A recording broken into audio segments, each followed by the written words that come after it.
Okay, I'm back.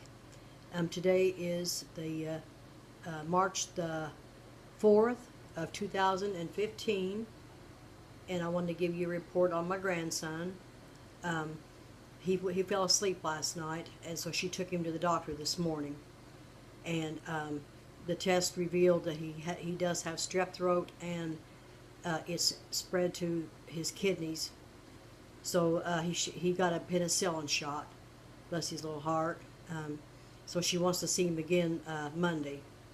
So I thought I'd just give you a report on my grandson.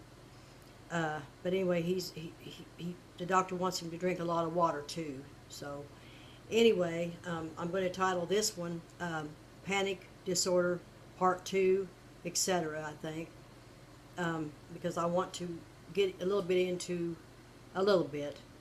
into Joyce's father and I.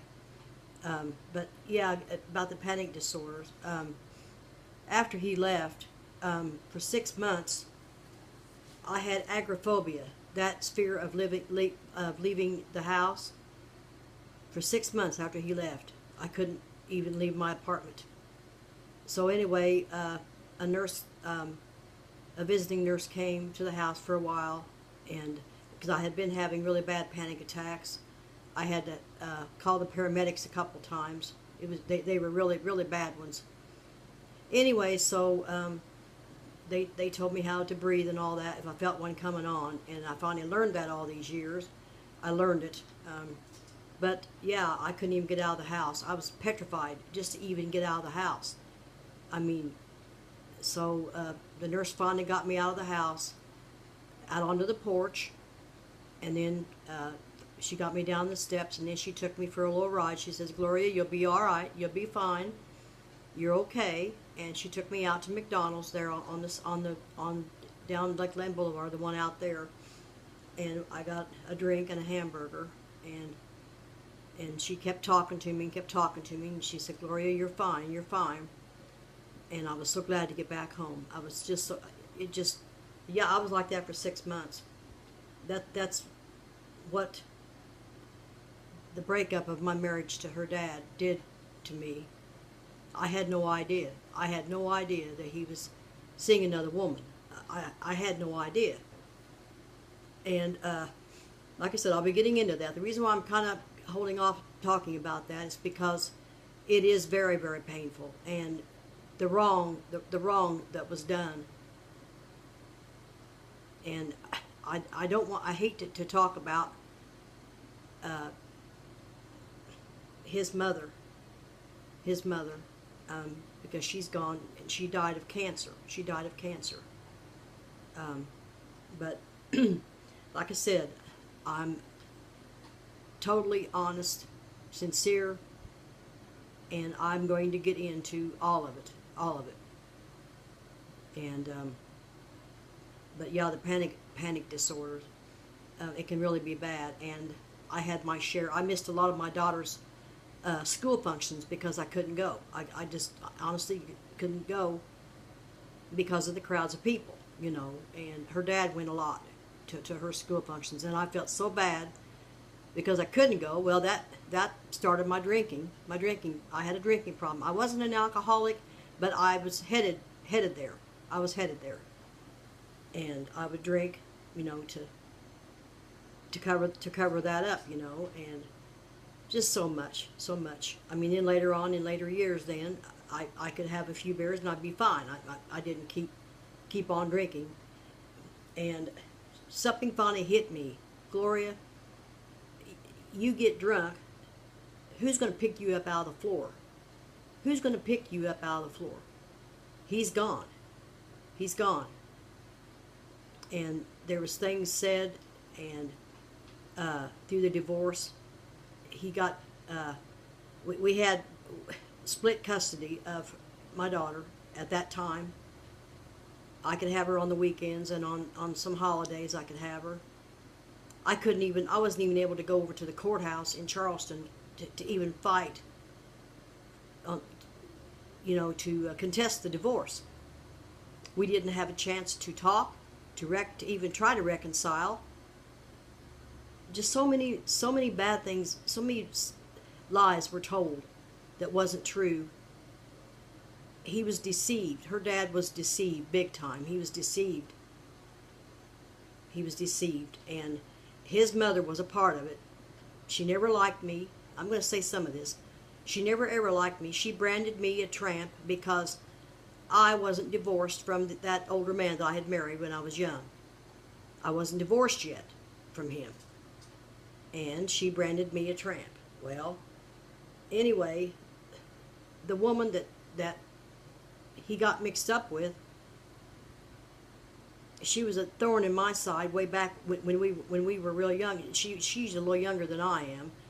I know this is in the past. I know this, and that will help me to be able to forgive. And I have prayed and prayed about being able to forgive this woman and Steve's mother. But it's very painful to even talk about it. Very painful. And he loved me. He loved me. I asked him one night on the phone. We talked a few times, and I was very upset. It was the way that it was done. And I asked him, I said, when did you stop loving me? He said, I didn't. He said, but we were killing each other. You know, I mean, because he was trying to work, and we had to get babysitters for my daughter, you know, when I'd be in the hospital and all that kind of stuff, you know. And he had to endure a lot. I mean, he meant his wedding vows. He meant his wedding vows. But he just had just too much. And then he had that other things going on in his brain that we didn't know about. Then he would be getting sick, you know, and other things would happen. And but yeah, I mean, it was like a death. It was like a death to me. Because not only did he leave, he took my daughter too. He took my daughter. And that apartment was, I felt like just, you know, him and her both were gone, you know. That's the way I felt. And it took a lot of therapy. I had to get into therapy over all that. And it was a terrible, terrible time. And we never had, like I said, we never even had a chance to talk, to even try to reconcile. I was made out to be unstable. And at that time, I guess I was, because I had a problem with alcohol. You know, and the poor man just couldn't handle it. But what was wrong was because his mother was a supposedly a Bible-believing woman, and yet she